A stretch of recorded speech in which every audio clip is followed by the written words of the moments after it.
which is actually in the Bronx, not Yes, too far maybe from some of you at Intervale Avenue. right.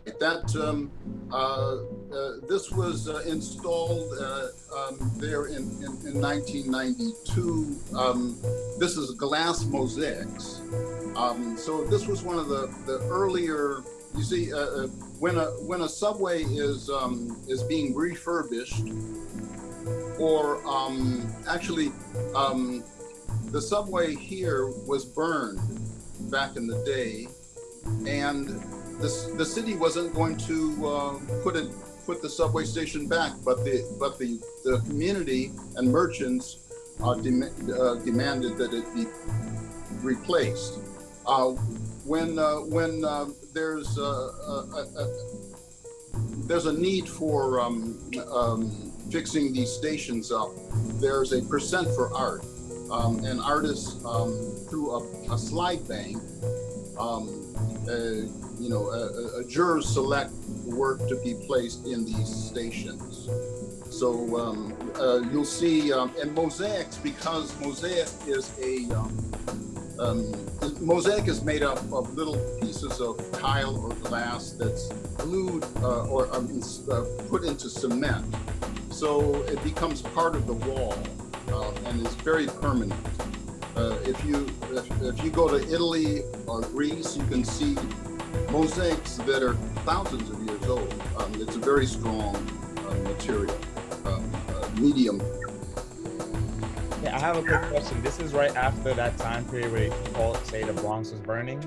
That's right, yes, that's right. I had a studio very close on Longwood Avenue. There's a school.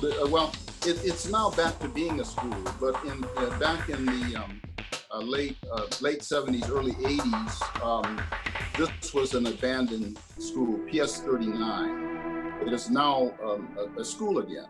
But at that time, I had a studio, art studio, in that building, along with other artists.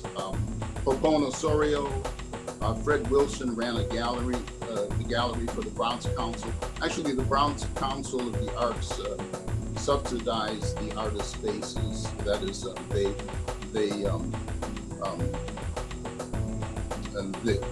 they were in charge of the artist resident spaces. So I was there for many years. I had a studio there. Cool. So I mean, right now I want to open it up to any of the kids. Do any of you have any questions so far about some of the things that Mr. Williams showed or talked about? Maybe being born in France, the mosaics in the train station, and the statue in Harlem. Any quick questions to start? Mr. Yadaberry, fun fact, Yeah. a lot of kids on this call right now actually go to the school that used to be your studio. Really? It's a lot of kids go right now go to that school. Excellent. I do know that Colin Powell went to that school. Wow. Yes, and also Luis Cancel, who was a past director of the Bronx Museum as well as commissioner of art in the city. He went to that school too. Wow. A lot of great came from that school.